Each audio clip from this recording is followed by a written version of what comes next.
With CSS, any element can have a background color or image applied, and certain properties affect how the background of an element appears. In this deep dive, we'll explore basic CSS background properties for applying color, images, positioning, and more. Let's dive in. Every HTML element has a background layer that is transparent by default, but can be filled with a color, image, or a gradient. In an element, everything except the margin area is considered the background.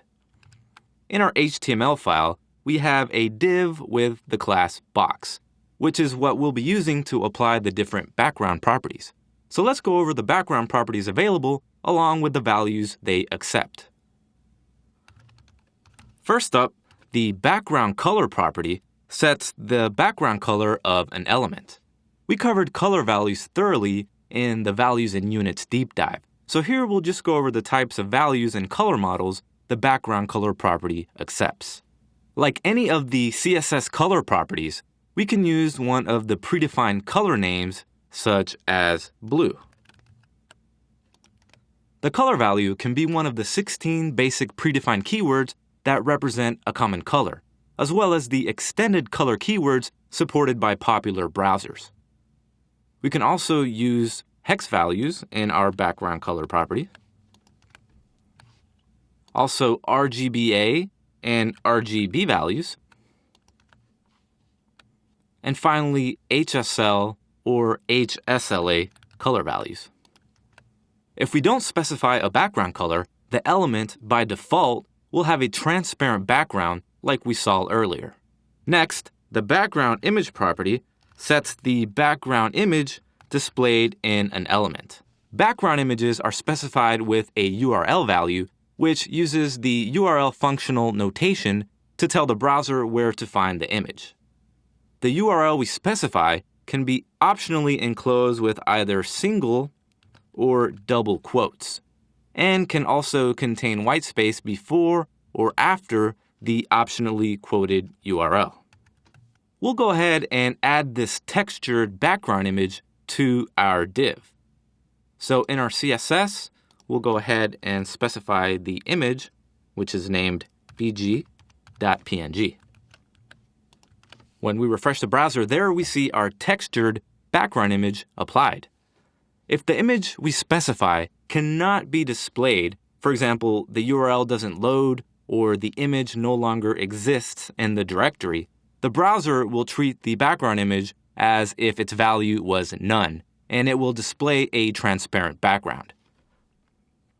Since the background layer is drawn beneath the image layer by the browser, it's good practice to also specify a background color that will preserve the contrast with any content you might have, just in case the image is not available or the user has disabled images in the browser.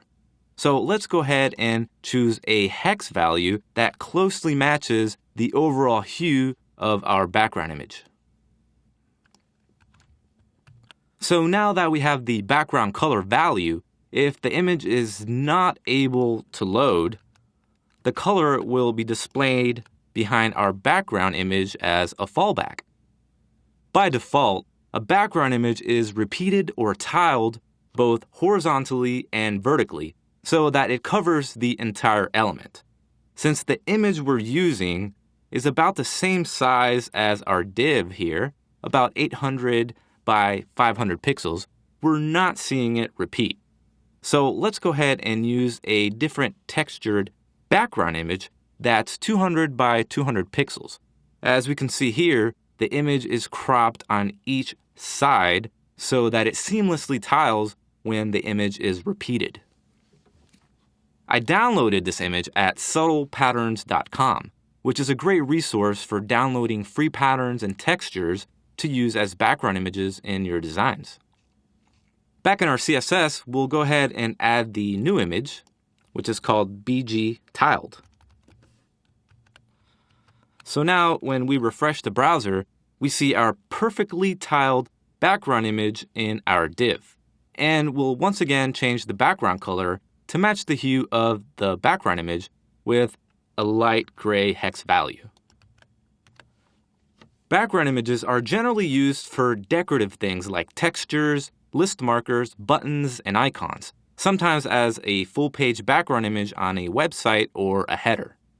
If the image is part of the actual content and conveys important information, for example, the main image of a news article or contextual blog post images that relate to the content, then it's best to include it as an inline image element in the markup.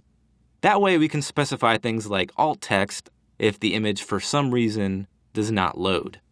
Later in the advanced background video, we'll learn how we can create multi-layered background images by specifying several background images at once. We can control whether or not the image is tiled and exactly how it gets tiled, both vertically and horizontally, with the background repeat property.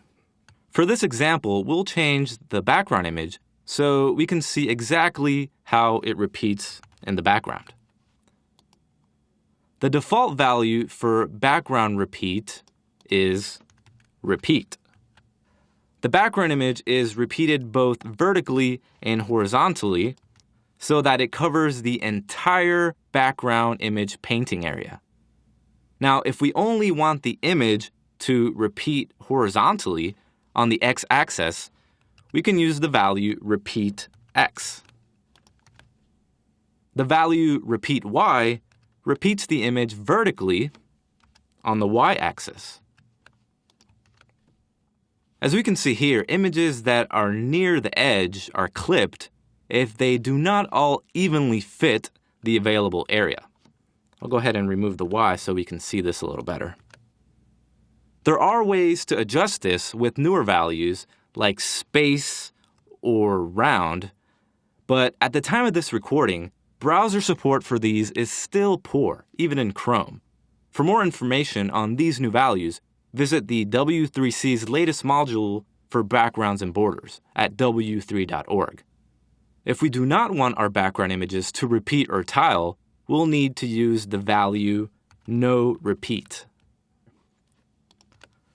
So as we can see, no repeat places the image once in the top left corner, and it does not repeat it in any direction.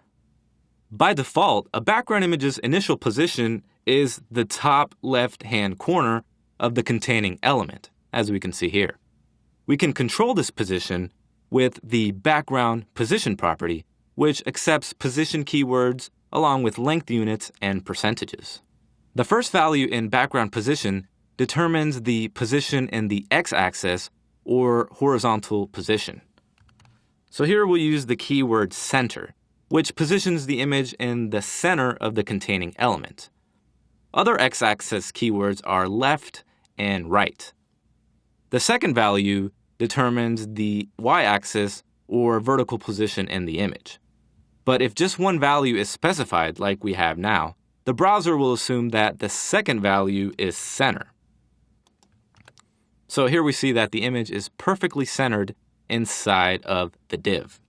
If we add a second value of top, the image is now positioned at the top of the div, and the value bottom positions the image at the bottom of the div.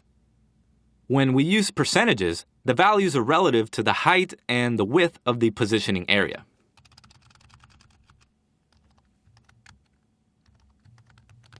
So now the image is positioned 80% to the left and is still vertically centered at 50%.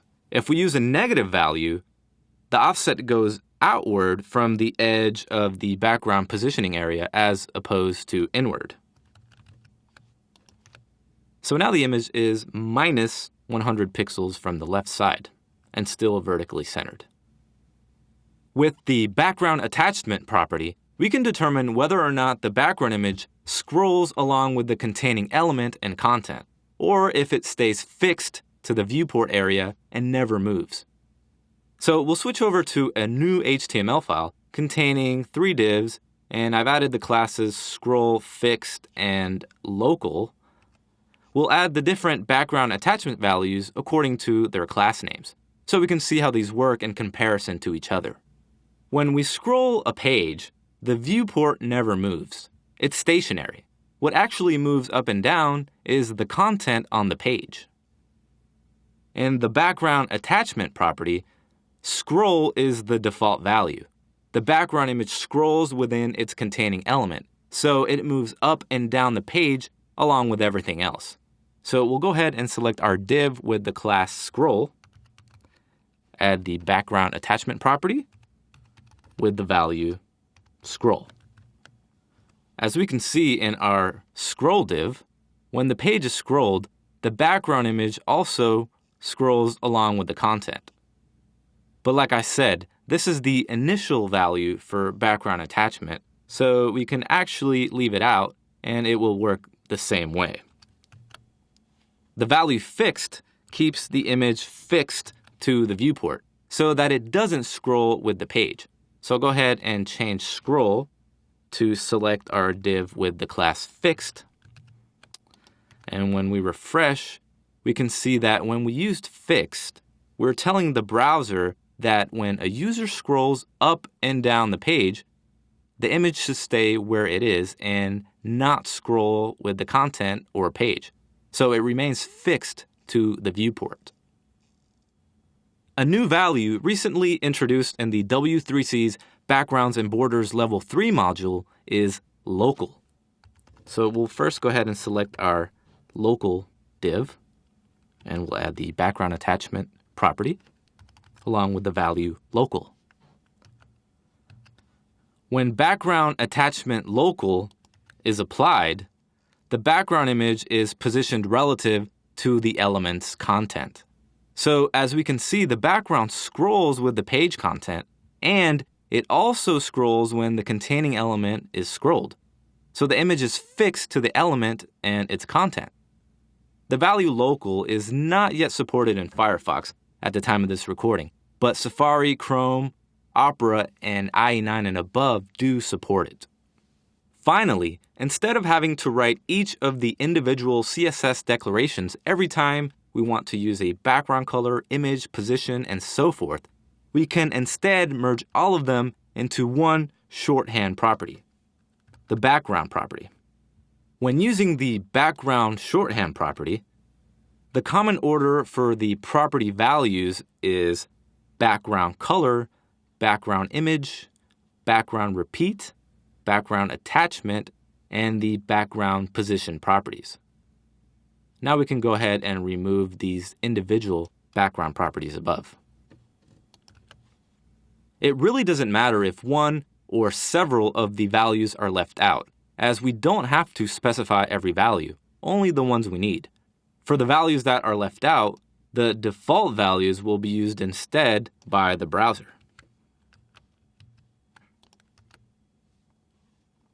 Designers and developers use CSS backgrounds in just about every project, so it's good to get familiar with each of the different background properties and values available.